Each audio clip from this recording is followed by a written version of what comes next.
தெய்வம் நீ என்று உணர் யூடியூப் சேனல் உங்களை அன்புடன் வரவேற்கிறது.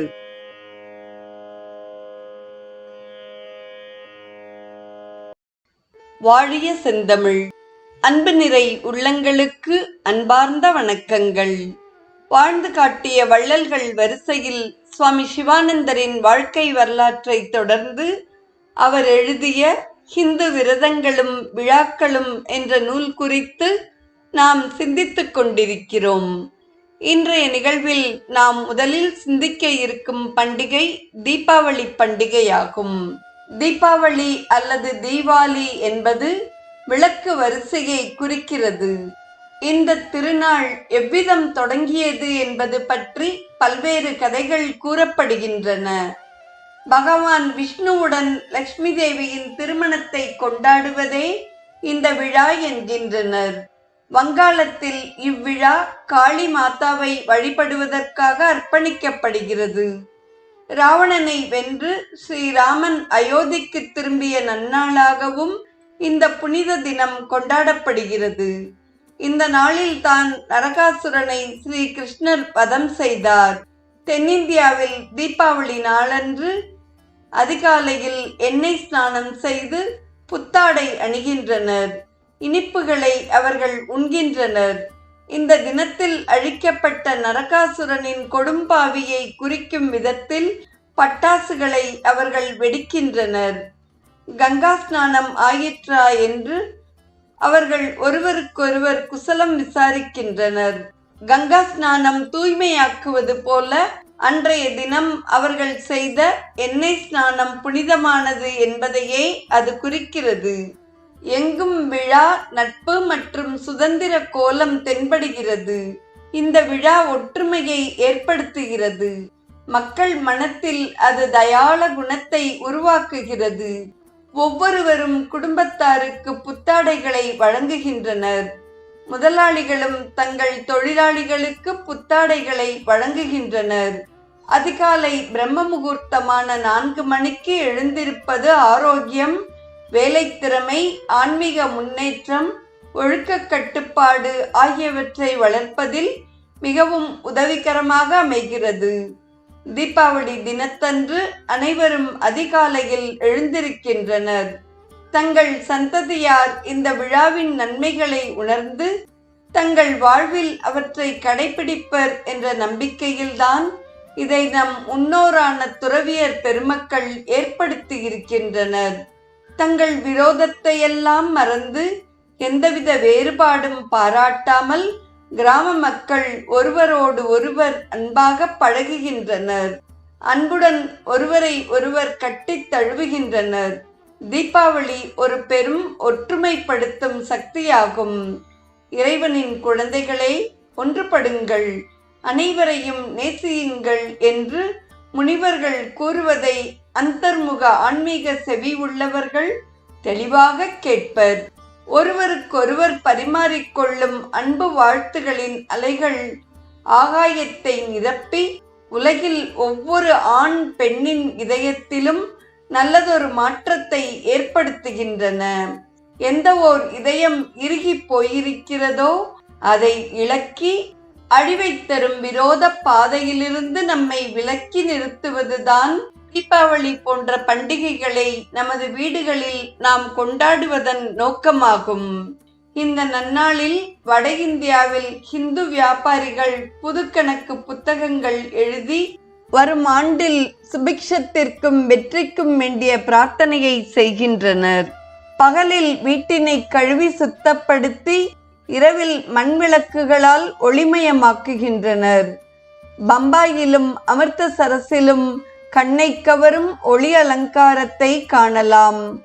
புகழ்பெற்ற அமிர்தசரஸில் உள்ள தங்க கோவிலில் உள்ள குளத்தின் படிகள் பல்லாயிரக்கணக்கான விளக்குகளால் அலங்கரிக்கப்படுகின்றன.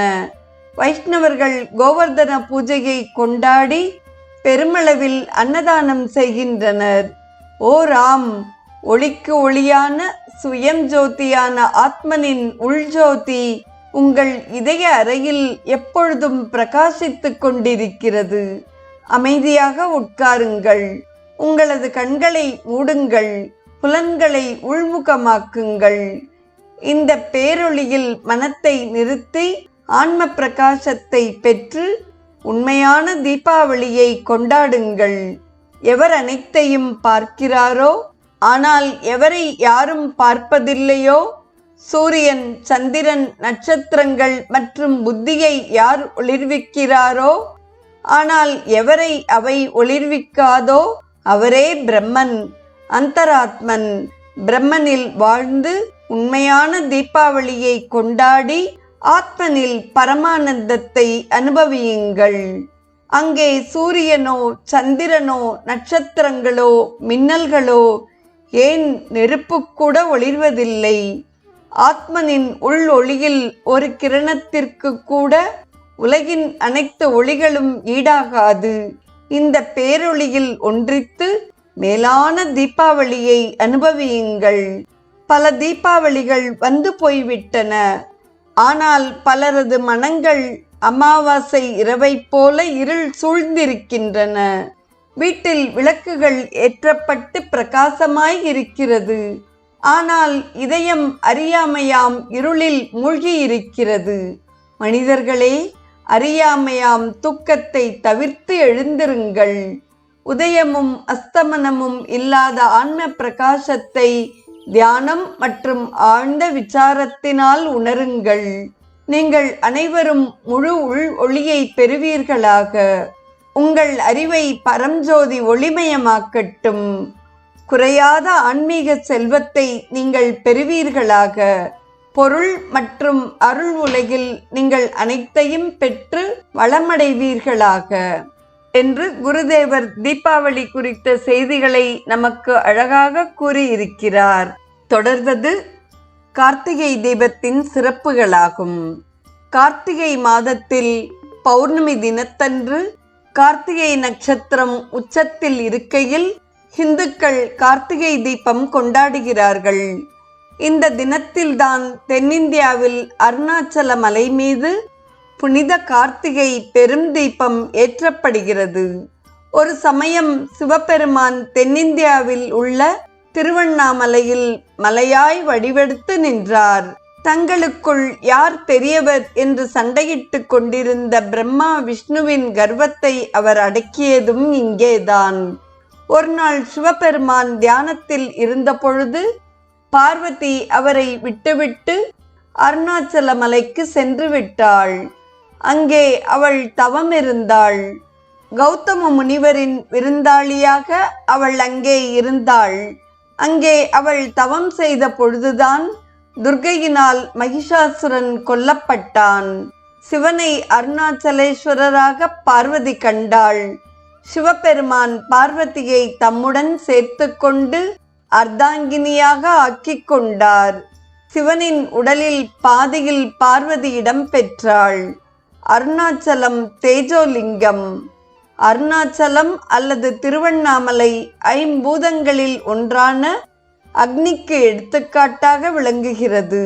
கார்த்திகை தீபத்தன்று திருவண்ணாமலை மலை மீது அக்னி தோன்றுகையில் ஜனங்கள் அந்த பேரொளியை கண்டு வணங்குகின்றனர். ஹரோ ஹரா என்று அவர்கள் திரும்ப திரும்ப மெய்மறந்து கூவுகின்றனர். தனது இதயத்தில் என்றென்றும் ஒளிர்ந்து கொண்டிருக்கும் பேரொளியை எவன் தியானத்தின் மூலம் காண்கிறானோ அவன் மரணமில்லா பெருவாழ்வை அடைகிறான் என்பது இதன் தத்துவார்த்தமாகும். சிவபெருமான் அல்லது ஆத்மஸ்வரூபமே சுயம் ஜோதி, அவரே பரம்ஜோதி என்ற தத்துவத்தை அருணாச்சல ஜோதி நமக்கு தெரிவிக்கிறது.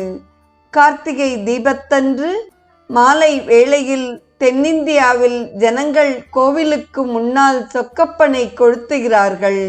தேவர்களையும் முனிவர்களையும் துன்புறுத்திய பல அரக்கர்களின் தேர்களை சிவபெருமான் எரித்தார் என்று சொல்லப்படுகிறது. இந்த சொக்கப்பனை அந்த கதையை நமக்கு நினைவூட்டுகிறது. கார்த்திகை தீபத்தன்று மாலை வேளைகளில் ஜனங்கள் தங்கள் வீடுகளுக்கு முன் மண் அகல் விளக்குகளை வரிசை வரிசையாக ஏற்றி வைத்து இறைவனை வணங்குகின்றனர். பல்வேறு வான வேடிக்கைகளையும் அவர்கள் வெடித்து மகிழ்கின்றனர். ஆணவம், சுயநலம், மயக்கம் என்ற 3 மாசுகளையும் இல்லாததாக ஆக்குங்கள். சிவஞானம் அல்லது ஆத்ம ஞானம் என்னும் தீயில் மனம், புலன்கள், ஆசை ஆகியவற்றை பொசுக்குங்கள். முழு ஞானத்தை பெற்று மனம், புத்தி, சூரியன், சந்திரன், நட்சத்திரங்கள், மின்னல், தீ அனைத்தையும் ஒளிர்விக்கும் அந்த பரஞ்சோதியை தியானம் செய்து தரிசனம் செய்யுங்கள். இதுதான் உண்மையான கார்த்திகை தீபம். பரஞ்சோதி உங்கள் அனைவரையும் ஒளிர்விக்கட்டும். சிவபெருமான் உங்களுக்கு மேலும் பிரகாசத்தை அருள்வாராக. இந்த பேரொளியில் நீங்கள் கலந்து அழிவில்லா இன்பம் மற்றும் அமரத்துவத்தை அடைவீர்களாக என்று கார்த்திகை பெருவிழா குறித்த தமது செய்தியை நமக்கு அழகுற எடுத்துரைக்கிறார் நம் குருதேவர் சுவாமி சிவானந்தர். நாளைய நிகழ்வில் கணேச சதுர்த்தி குறித்து நாம் தொடர்ந்து சிந்திப்போம். இன்றைய நிகழ்வை கேட்டு பயனடைந்த அத்துணை நல்ல உள்ளங்களுக்கும் நெஞ்சார்ந்த நன்றி. வாழிய செந்தமிழ், வாழ்க நற்றமிழர், வாழிய பாரத மணித்திருநாடு.